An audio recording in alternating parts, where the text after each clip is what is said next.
morning, everyone, and welcome to the first session here at the Wellbeing Economy Forum. Some of you were with us yesterday at the pre-event. We had 2 pre-events, and now we are starting our program here. And I would just take as short time as possible here because we're running a little behind. And I just want to welcome the patron of the Wellbeing Economy Forum, Madam Halla Tómasdóttir and Jesper Brodin.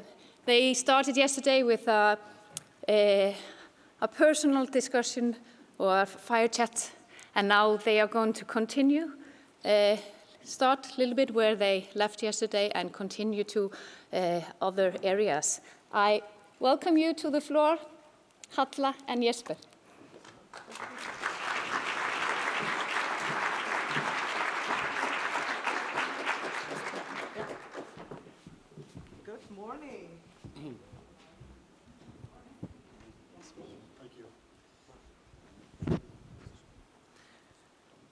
Good morning and welcome to the Wellbeing Economy Forum. I almost feel like I should start by apologizing, very women-like of me, because some of you were here last night and you were the last thing you had to listen to was us two. Yes. And here we are again, just as you have barely woken up. So to those of you who have had an overdose of us, it might be a good time to go get coffee. For the rest of you, maybe we'll try to bring in a little bit of a we start a little bit similarly, I think, Jesper, but we are going to talk about leadership and well-being in the age of AI. We're really going to talk about this big revolution that is happening, that is coming kind of on top of all of the well-being issues we were already thinking about. And of course, that transformation offers opportunities, but also great many challenges. So we're going to allow ourselves time to talk about both. But Jesper and I've had I've had the great pleasure of knowing Jesper for quite some while. I'm not sure it's been so pleasant for him at times. He can probably tell you some hard stories about the things that I've tried to drag him through. But I find that Jesper's story is quite extraordinary. As a young man, he takes a job with IKEA in Pakistan, of all places, which is not a very typical place for a Swedish young man to go to.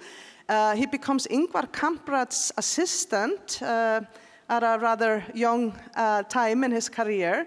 Ingvar Kamprad is this iconic entrepreneur, very unlike most other entrepreneurs I think any of us know, who founded the IKEA company, and he worked his way up to becoming the CEO of this company that is generally known around the world to be one of the leading global companies when it comes to the well-being of people and planet, and had very bold goals to become that by 2030 ahead of anyone else. So Jesper, I think for those of the people in here who didn't have the chance to hear about your story last night, maybe you could start by sharing a little bit your unusual career journey and some of the things you learned from the journey and from this iconic entrepreneur, Ingvar Kamprad.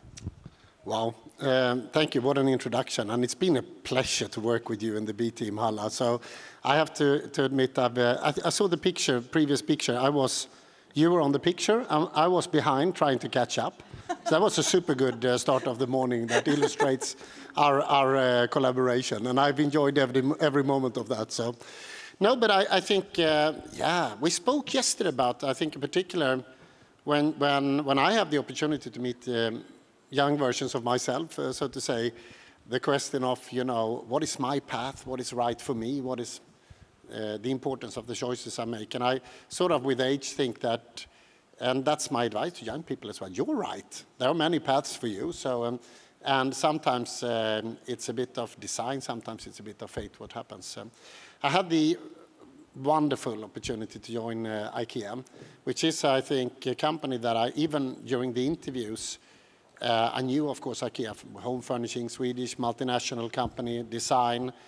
What I didn't know was that it was a company deeply rooted in culture and values, with a vision that is not a beautiful statement on the wall, but it's a true owned vision to be part of the embetterment of the world, in particular when it comes to starting with making dreams and needs in life at home available for people with thin wallets. Hence cost consciousness, hence very driven design and engineering culture and so forth. But that vision over the years, which has been wonderful, with the leadership of Ingvar, and I would say all of us walking in that direction, has been lending the vision to our supply chain, lending the vision to both downstream and upstream with the people we work with, approaching social entrepreneurs, the IKEA Foundation, which is today the sole owner of the group that I was heading. It's basically foundation owned. All the way, I think, to in the times that we are now, where humanity is potentially facing the most important decade ever in the history of humankind. So we think that that vision lends itself to who we show up to be in the society. Ingvar did that. He did that in an authentic way. He was a penny pincher. He would, I remember once flying with him, and he was upgraded to business class. And the flight couldn't leave until they changed, so he could sit in economy class. That's that's the version he was, and true to his values. But I think if I would share one story, I said yesterday, I shared a story about the last times I met him. I would tell you the last time I met Ingvar. He was 91 years old. I was in a boardroom having a presentation. I think I was probably quite nervous. There was a problem. I can't remember which one it was. And I felt I had like one of those moments where I needed to win the trust of the board. And suddenly in that moment, the door opens and Ingvar came in, destroying my flow of the presentation and whatnot. He was 91 years old. He could hardly walk, and he stepped in. Obviously, the attention shifted from me to him. But what he said stays with me, and I think it's going to stay for me the rest of my life. And he looked and he said, "So what are you doing?" And I said, "Ingvar, we're trying to solve a problem." And then he started to cry, and he said, "Oh, lucky you that I have a problem to solve." And then he left. And that's the type of person he was, and that's the sort of gift that he gave to me. And in these days, when sometimes it can be overwhelming with all the challenges we have, I think of that moment and say, all right, there's something inviting me to actually be meaningful in this time. So that's him. I love those stories, and I have always found it compelling with IKEA how IKEA has tried to serve the many people, not the few and the exclusive communities, but the many people, and make having a nice home and having a nice shared home, the planet, sets a priority. And when you became CEO, you really took on we need to transform the company to place the well-being of people and planet at the heart of how we make profit. Too often today, we hear that it's a choice. You have to either choose to be a non-profit and do good in the world, or you choose to be for-profit and you damage the world, or you leave it worse than you receive it. You have shared openly that it is neither a choice nor because you have to do it from a moral responsibility standpoint, but you've also said the economic case was there for IKEA. Can you talk a little bit about that? Because I think we still have these questions out there. If you try to do right by people and planet, it will cost you your growth, it will cost you your profit margins, etc. Yeah, a pleasure. I think the insight has been growing over the years, and I think we all sort of fed with a number of myths in this life. I give you one example. I had a meeting in China many years ago, and it was like art by accident. The room with suppliers that we were buying products for were sort of divided in two groups when we discussed quality. One group said, you have to make up your mind in IKEA. Do you want quality or do you want low price? And all right. And then the other side of the room said, if we invest in quality, we will be able to achieve low price. Very interesting. 180 degrees different point of view. And then, long story short, where did we have our supply problems? Where did we have lack of trust in the future? Where did we have corruption? Where did we have... That sat with a group who didn't believe in the opportunity of designing something better for the money, so to say. And if I look at today, I think the group of people who believe that we can create something, not only, which is important to say from an ethical, moral perspective, from a brand perspective, but from the smartness of economy, these are the companies that are going to be around in the future. So for an IKEA perspective, the economics of sustainability is not only, we went from saying we think we are responsible, we think we can manage. Then we went to saying we think we can manage and maybe even sometimes make it an advantage.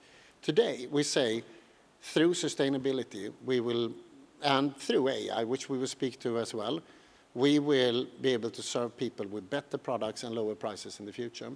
And in fact, if you look at the IKEA value chain, the biggest impact on taking out cost from our P&L has been, of course, sustainability.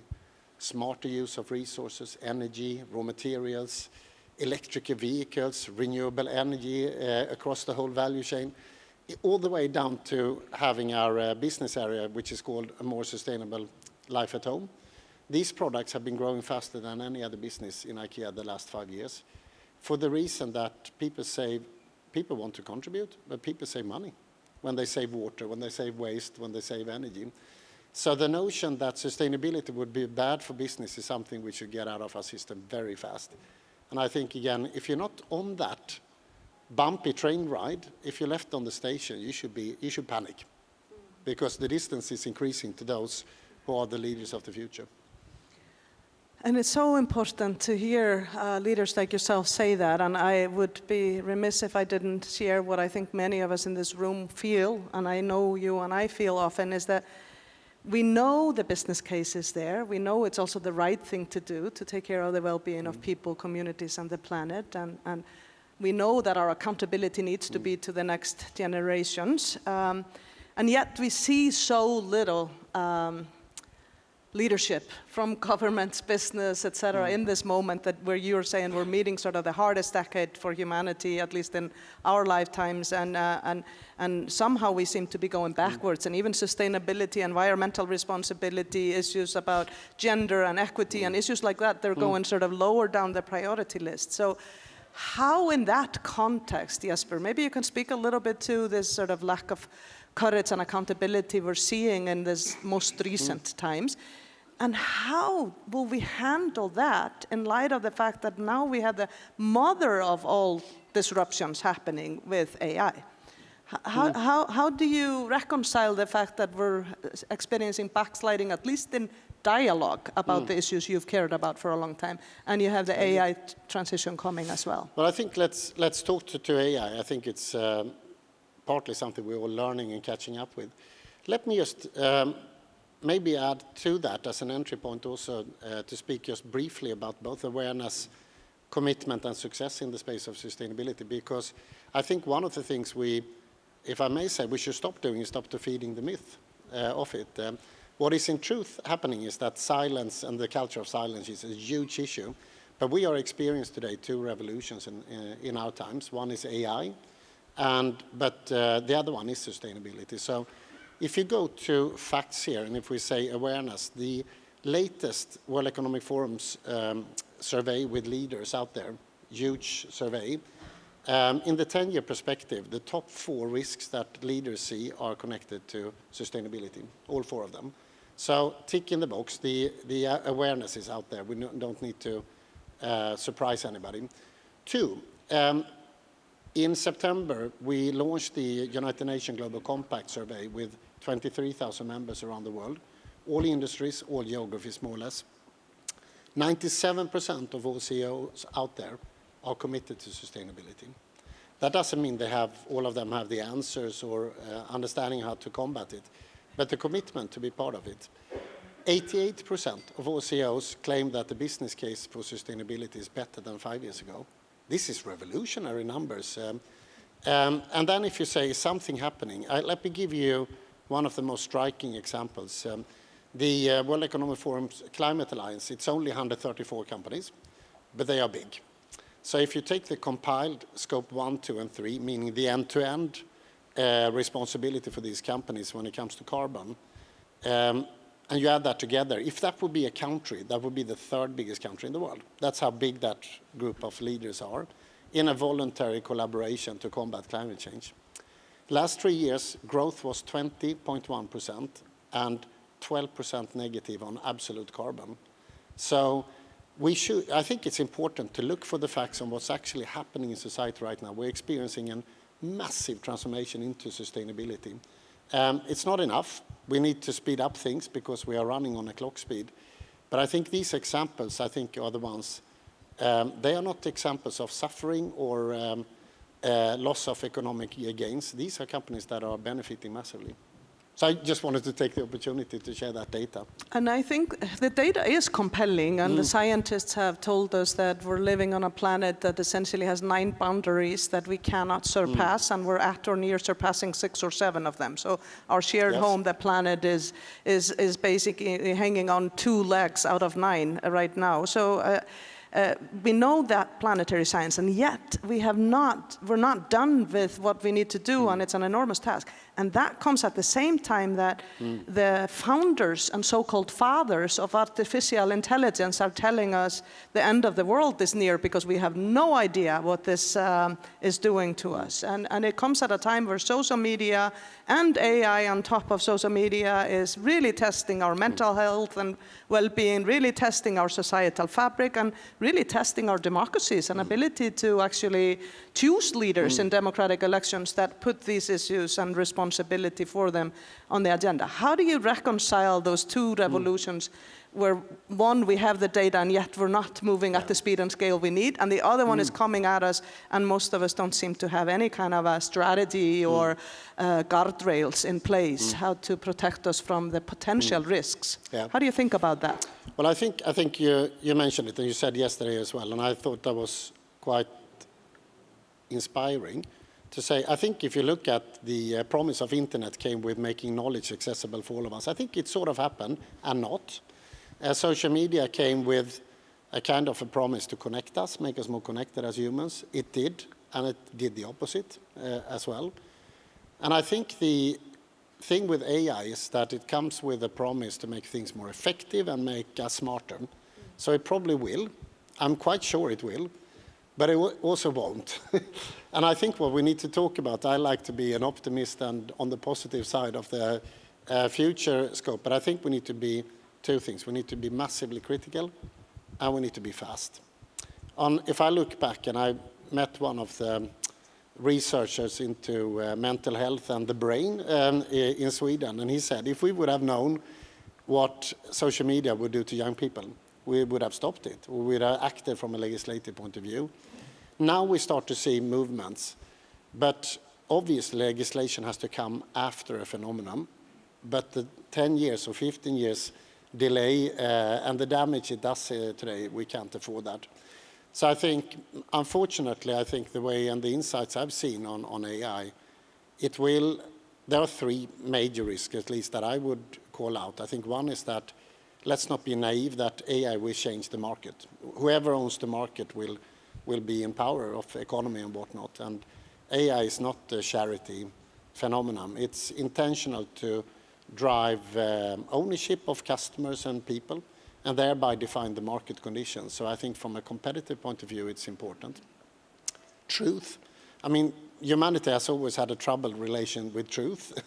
But this is an incredible effective way of collecting and gathering knowledge and presenting a truth.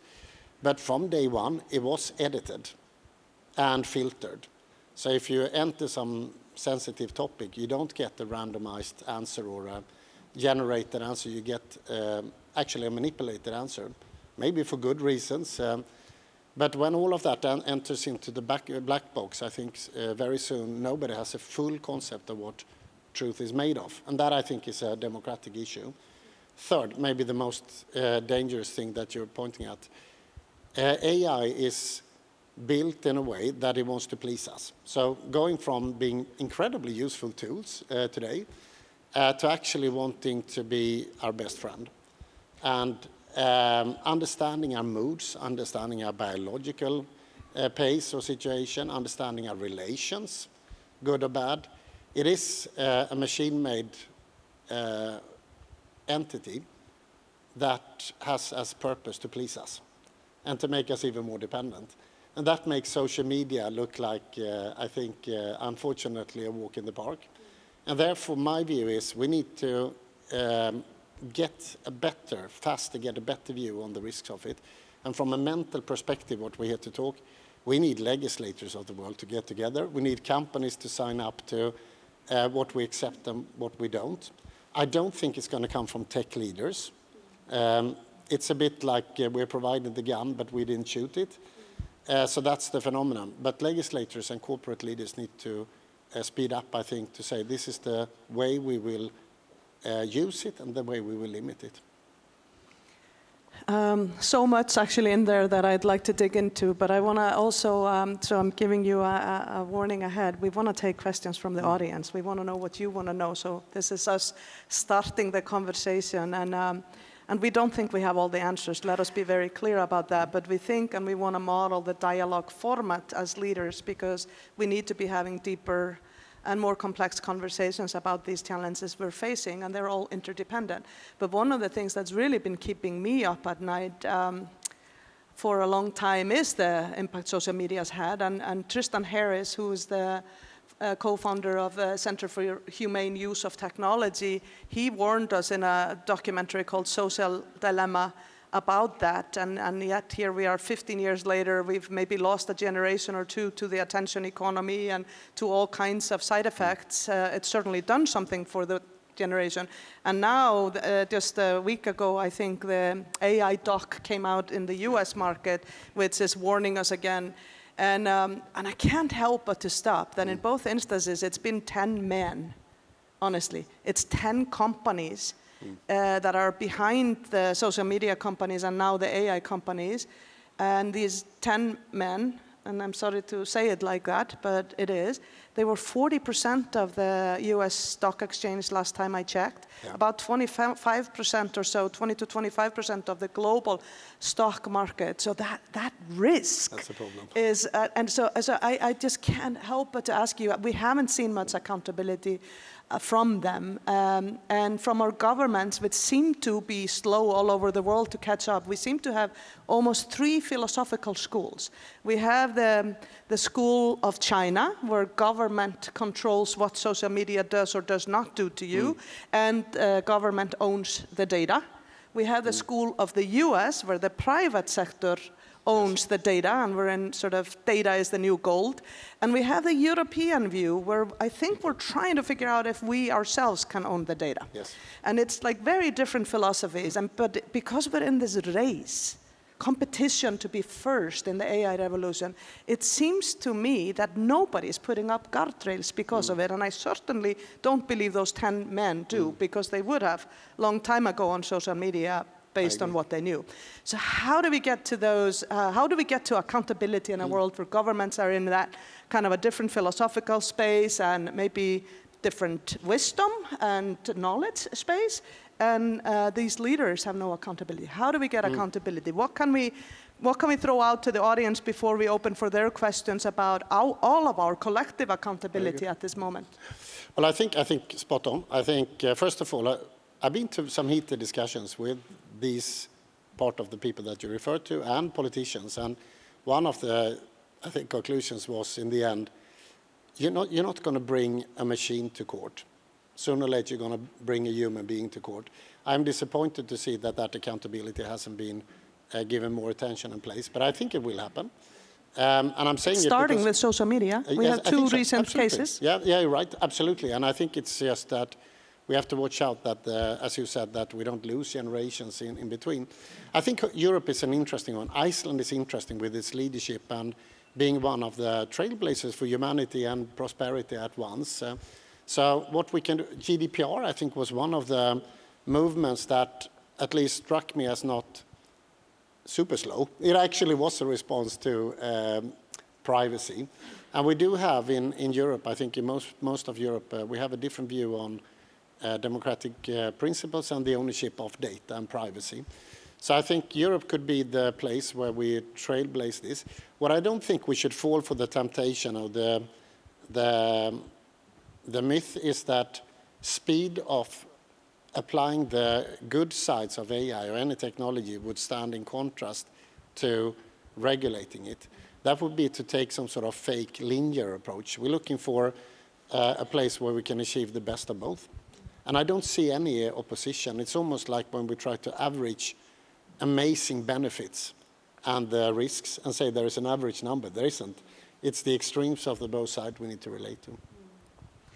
It is indeed. How do we use the power of this technology that may be developing consciousness for the good of the world? Direct the energy we need to use and the technology to solve climate change, biodiversity issues, well-being issues, etc., but not use the old economic model that basically brought us to the brink of the planetary boundaries. I mean, now we seem to be testing the human boundaries. So I think that is the question. Now, on that note, I think a lot about the well-being of young people. You've done a lot of work on that front, Jesper. I think we should open to some questions from the audience, and I know there are a couple of young people who would like to maybe lead. Elin, I trust you, but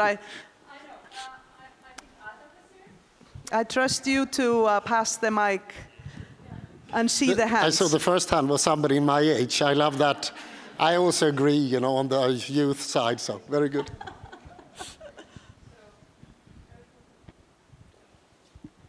Hi, everyone. Thank you for the opportunity to make this question and for the presentation today.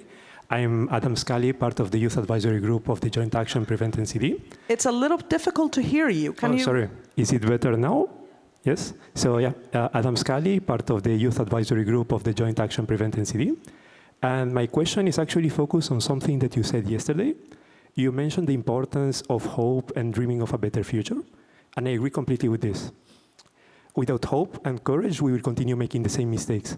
But then, when it comes to the practical part, how can leaders think of the changes they need to make in terms of incentives and how decisions are made, so that we don't only focus on improving the current systems, but actually make something better for the future, and ensuring that it is a smooth transition for people alive right now?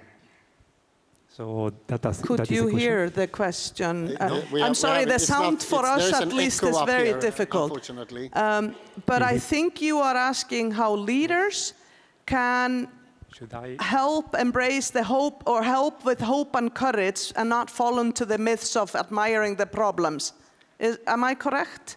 Yes, in a more practical way, how do we change the incentives so that we focus on incentives? Yes. Yeah, and aligning the incentives. I'll start with something, and then I'm sure Jesper can add on. But one of the things that a few years ago, we and many others in the space of trying to change the world looked at what we actually incentivize, and we are still, and we've discovered that the B team, we did sort of the small study, and then others chimed in. We discovered it was billions every year that go into environmentally harmful subsidies. We subsidize the past. We go to the COP, the climate conferences, and talk about the future we want, 1.5 to stay alive, but then we go back home and we subsidize dirty fuels and all the things that are robbing us of the well-being for us as humans and of the planet. And because they're sort of past-oriented, the subsidies, whether it's agriculture or energy systems, etc. And so redirecting these incentives into the future is sort of a systemic or technical or a political task that we need to do. But then Russia invades Ukraine, we have an energy crisis, and every government has a bit of a political crisis and a cost of living crisis, affordability crisis, and so everybody starts subsidizing energy, and so much of it is still dirty energy, so we've actually doubled, tripled, or gone 10 times bolder in subsidizing the past rather than directing incentives at the future. And this we know the facts around this, but you know, amassing the sort of political will and aligning the incentives of the future seems to be a political task that's quite challenging. So but pointing at these realities and having business speak about that, Jesper is one of many leaders who's been actually speaking on behalf that we are not with nature, we are actually working against nature on so many fronts. And our lives depend upon nature thriving. So I think pointing at the reality is important. But I also think what Jesper said yesterday, and because many of you were not part of that conversation, we cannot spend all of our time admiring the problem or analyzing the data. We have to sort of find a way to jump into a solution. Now I'm going to speak as the president of the country that was first to use geothermal. Almost all of the world has geothermal energy available to them, both low-grade and deep, to produce energy. And Iceland may have been first in that. New Zealand and others are moving along now. But there is a solution out there called geothermal that offers space power, which could help a lot of industry have sustainable energy. But we are choosing to use more of the dirty energy that's slowly robbing us of the well-being of people and planet. So I think we need to lift more the solutions and the possibilities and not just use all the time to admire our problems. I think the awareness is there. We need to shift much of our conversation into solution gear. And I know that's something you care about. So Jesper, maybe you can build on that. Yeah, no, I think it's a very good question. When I had the pleasure the last years to work in constellations of corporate leaders and CEOs, and I think, first of all, my first observation is that more than ever before, I think, we need to break the silos between corporate sector and policymakers. So we are today actually it's even ironic to see, like the COP meetings, the world leaders are there from both sides and more, societal as well, but the meeting is structured in silos still. So, you know, we need to, because we don't have the time to do guesswork on what one or the other needs. So when I speak to CEOs, they say 3 things before we talk about incentivizing even. I even know a lot of CEOs said, we don't even need to talk about incentives except what you say, the bad ones that are harmful. But we say, we need, in order to invest, in order to provide jobs, in order to pay taxes and to be a stable, reliable part of society, we ask fellow politicians to do the following. 1, alignment across borders. Last decade has been a disaster, honestly, in all senses, with all the respect of some of the root causes to trade, conflict and so on. I think the setup is disastrous for investment and long-term prosperity. Number 2, corporate leaders ask for consistency over time. What we've seen is a more extreme, I think, movement from left to right, or party politics, or where I think if we go to the US as one example, is that 4 years later in any measurement will give you more or less an instruction as a corporate leader to do the opposite of what you did last 4 years. That is a recipe for failure, of course. Third, it's engagement, dialogue, joint discussions on how we provide success. And I think as part of that, the tool of incentives is very powerful if we want to reach tipping points earlier. Where we don't need it, we don't need it. We can do the other parts, but where we need it, I think definitely, as Halla speaks to, shift the old subsidies to the new. And if I may say, sometimes you can be a bit black and white and almost you can mock the past in that. But let me give you one example. I know for a fact that incineration of waste has been heavily subsidized by governments with the intention to avoid landfill. So the intention was really good. But if you look in a circular economy, incineration subsidies will actually more or less destroy the opportunity of a circular economy. So again, you need to go to the granularity to understand some of the incentives and how we can place them into something that serves humanity better in the future. That were very long answers, and you've been standing patiently there. So. Thank you for a very good question. While we wait for the mic to move to the next person, I'll just say, last year I was at a conference and I described my first COP experience, the global climate conversation. And my sort of visual experience was governments are behind a black curtain having their conversation. Business leaders are in the hallways at like an industrial exhibition. And young people and activists are out in the street. Yes. And this is exactly how I experienced it every time I went. And I found this format of silos and not having dialogue across all of the stakeholders that are needed very problematic. And I think that is true for almost everything we do. We need more holistic definitions of success, more holistic stakeholder groups represented in the dialogue to solve these massive complex challenges that are also interdependent. And we need all of the planetary boundaries into consideration, not just climate, not just biodiversity, not just rare earth minerals. We need to be talking about much more holistically about the boundaries that keep us safe and alive. And when we talk about security and defense, we need to think about more than weapons and war. We need to think about dialogue and design. Dialogue to bring peace, and design to come up with solutions that work better, more holistically, design new metrics, etc. So just a couple of thoughts there. I'm trying to, because I don't see very well where the mic is. There you are. I just thought I will come a bit closer because you don't hear us from there, right? So, hello at first. Hey, welcome. I'm Julia. I'm part of the YAG as well, of the Youth Advisory Group, and as well I'm part of a Young Entrepreneurship Fellowship. Yeti is the name, and yeah, we are a lot of people that are very interested in AI and in founding new companies in AI. And there I wonder, as you are have a lot of insights that we don't have, what is your advice for young people who found in that field and who want to shape that field and as well be thought leaders in that area and shape it in a good way? And that is one part of my question. And the other is, how do you bring diversity into the board rooms and into the CEO levels? Because as you've been talking, wow. Two big questions. It's quite... You get to start. Please. You're the guest. No, okay, you get to start. I will do. I love it. Thank you for joining on the stage. It's easier for us to hear also, so thank you. And thanks for the work you do. I think on the second question, I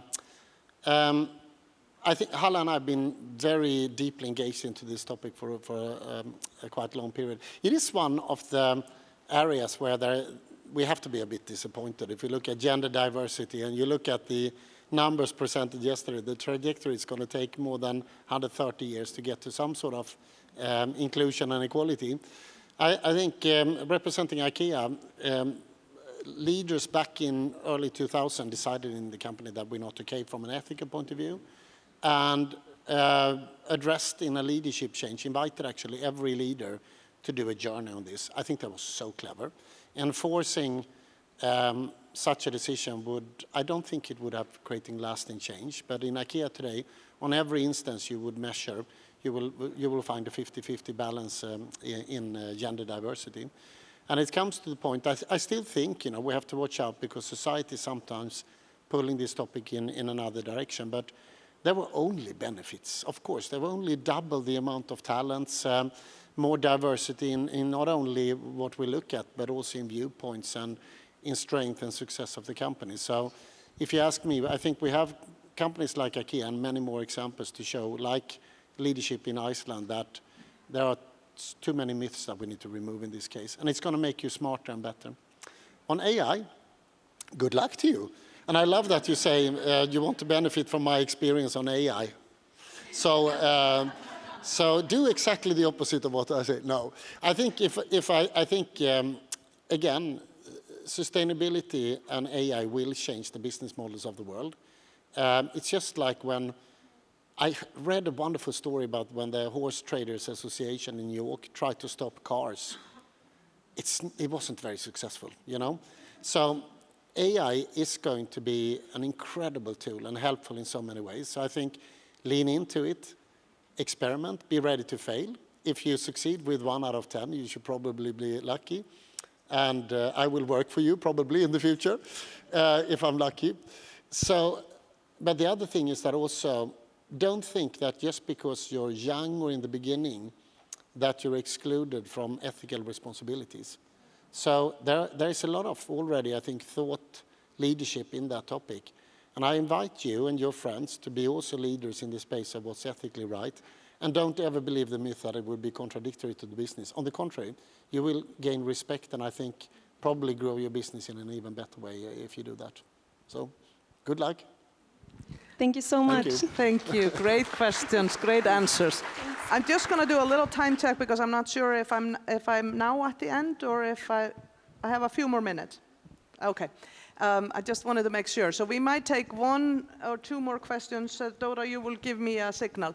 But I want to respond a little bit, and I'll try to make it short. To the first question on AI, I would really, as a young person today, double down on training my character and capacities around courage, around collaboration, around creativity, around communication skills, around all of the connectivity skills that we as humans will still, I call them the big C's or the big S in Iceland often, but the human characteristics that AI is unlikely to replace anytime soon, at least with the good judgment that we need. So I would really double down on that, and knowing how to do something with your hands is not a bad idea. These like knowing how to cook food or install a heat pump or you know, as a plumber or something is actually, yeah, to be able to do something, which I certainly couldn't save myself if it came to that kind of a role, even if I'm a plumber's daughter. But I think the trades and the crafts are back in and all of those C's.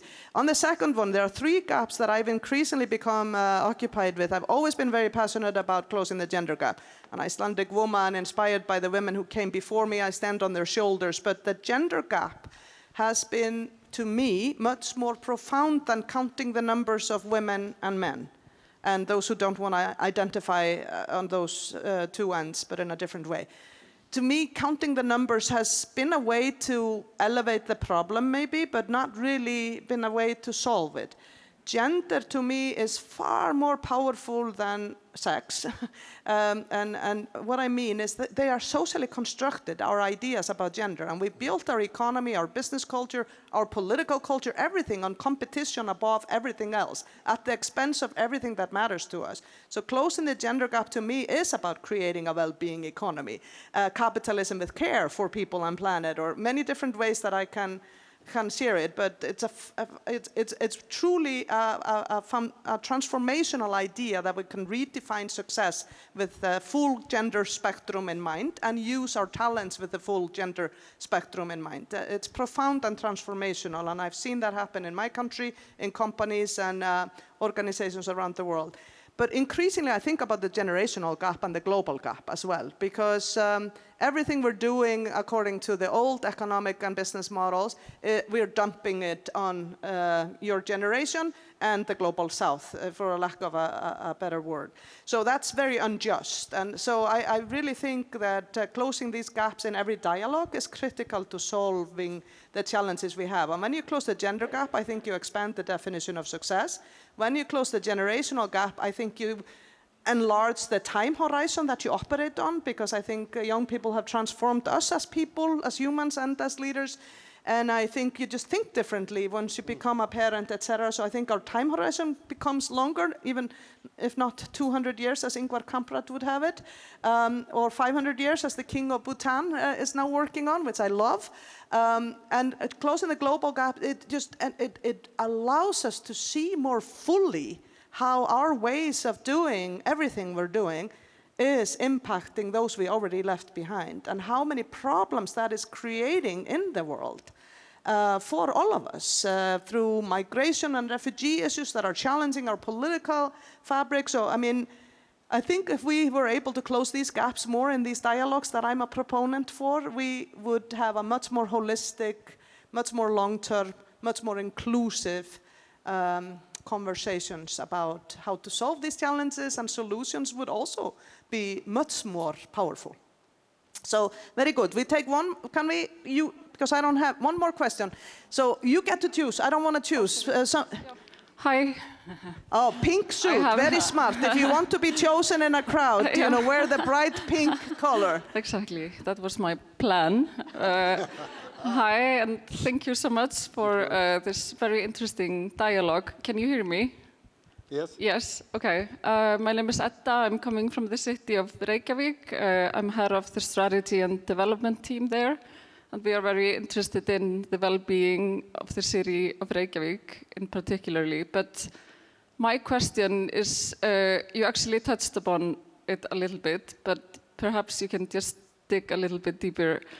So for future leaders, if AI is reshaping decision-making, so what will remain fundamentally human? Or how would you advise future leaders how you will be a good leader when you're not relying as much as, as you have been doing perhaps in the past on the decision-making and etc.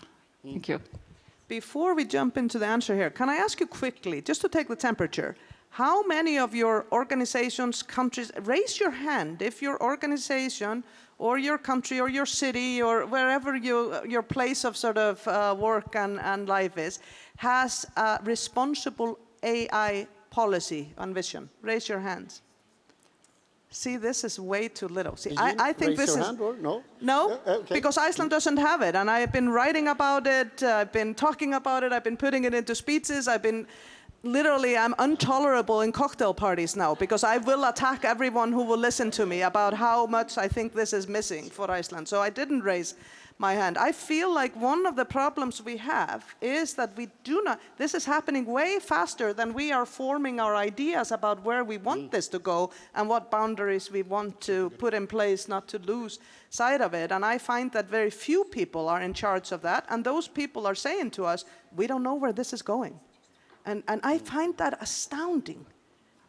So thankful to Reykjavik if we're trying to think about a policy. But anyway, your thoughts, Jesper? Now, first of all, I think it's, thank you. I want to build on both of you. I think I've seen several of these policies, and I think in IKEA we're on generation 2 or 3 on the update of what we're learning. So it's sort of a little bit of a moving target. But I think it's converging. And when I looked at policies from different places, they are similar. So it's almost like what's going on right now. It's like every company out there is trying to write their own declaration of human rights or something, you know. So let's get together. Together with Leah Seligman here from leading the B team, we have had a discussion to say, could we take a leading role to bring people together to a unified, where more of us can gravitate? Because I probably think it's the similar topics that we touch and viewpoints from a human point of view. So I think hopefully we could do something like that. To your point, somebody told me, there was an author in Sweden, told me a few years ago, when he was critiqued, he was like, he's one of the most loved historical authors in Sweden. And then he wrote a book about Afghanistan, and it received a lot of critique. And then he said, it's not easy to judge history when you're in it. And I think so, you know, to your point, it's not so easy to understand where this will take us. But if we look in the review mirrors, I think two things has always happened, so it probably will happen. Anything that can be automized will be automized. Whether you represent a union or a company, you have an ethical point of view on it. I think if it can be automized, it actually will happen. So that I think is difficult to resist. And then the question that leads to is, where do we humans add value? There are some complexities in the AI revolution because if it's a tool that serves us, I think we will get it right. But if we are the tool to serve it, then we have another sort of problem. And these philosophical discussions actually need to be taken seriously. I do think also your question leads back to maybe a question that is not universal but has to sit with all of us. Does it matter to me if the data that I build my narrative around is machine generated or in another way created? I don't have a problem with that, and I think I can use it like that. But does it matter to me if a poem or a song or a truth to philosophy is machine generated or comes from an owner, a human owner? So I belong to maybe, you know, the old-fashioned crowd say, yeah, it belongs massively. Even if it sounds great, looks great, it doesn't.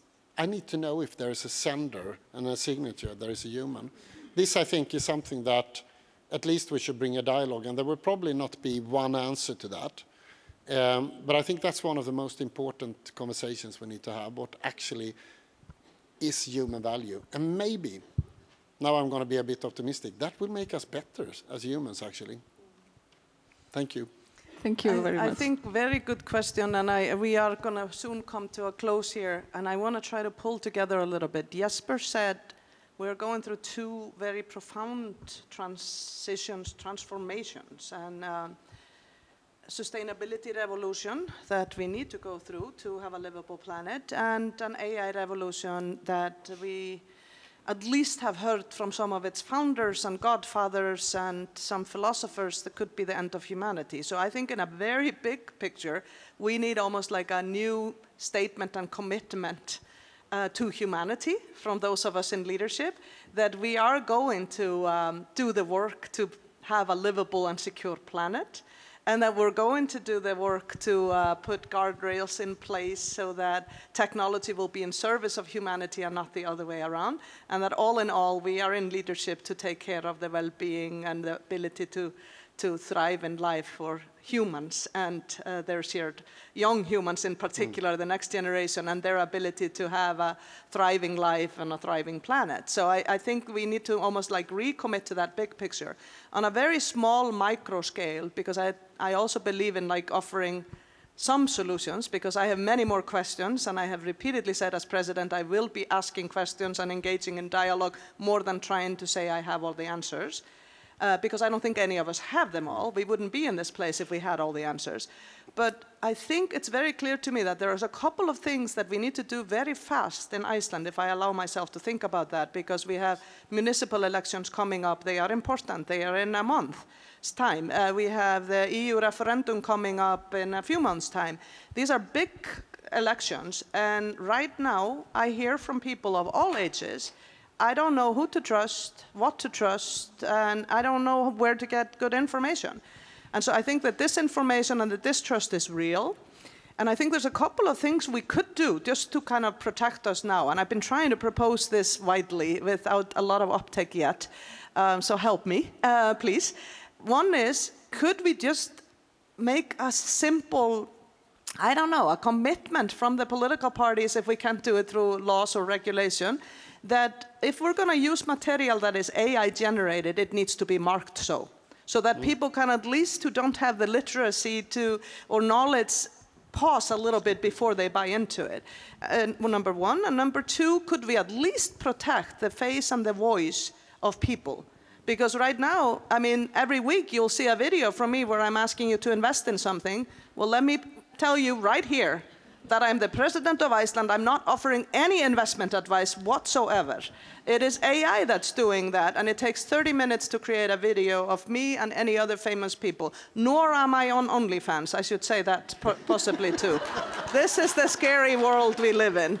So I'm sorry to be so blunt, but this is possible because we haven't put any guardrails in place. So who to trust, what to trust is a real issue. So these are just a couple of practical thoughts that I wanted to offer.